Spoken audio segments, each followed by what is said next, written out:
mauvaise visibilité et des pilotes déconcentrés, quoi de mieux pour causer un crash aérien?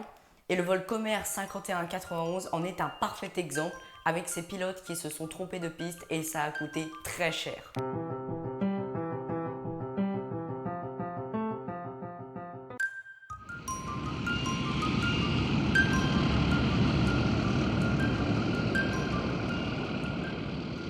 C'est à 6 h du matin à l'aéroport de Lexington dans le Kentucky qu'un bombardier CRJ-100 de la compagnie aérienne Comair opérant pour Delta Connection s'apprête à décoller avec ses 47 passagers et 3 membres d'équipage pour Atlanta.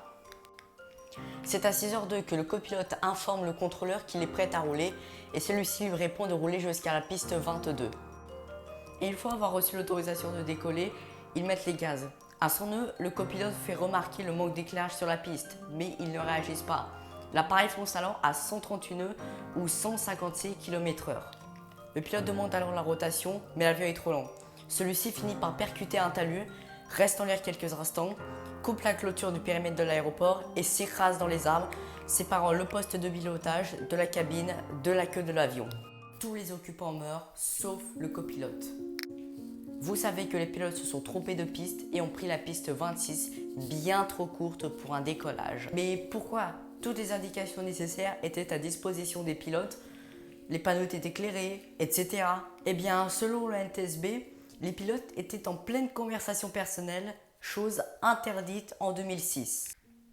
De plus, le contrôleur de Lexington n'a pas veillé à ce que l'avion soit sur la bonne piste, car autorisé à ne pas regarder l'avion, il était occupé à faire des tâches administratives.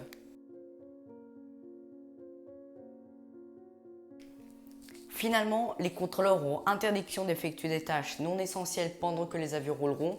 Les pilotes seront fortement recommandés de confirmer leur position avant de décoller et les deux pistes de l'aéroport de Lexington ont été séparées. Un mémorial représentant 49 oiseaux a été édifié en mémoire des 49 victimes. Merci d'avoir regardé cette vidéo, n'hésitez pas à vous abonner, je vous mets mon compte Instagram dans la description et en attendant je vous dis à très bientôt.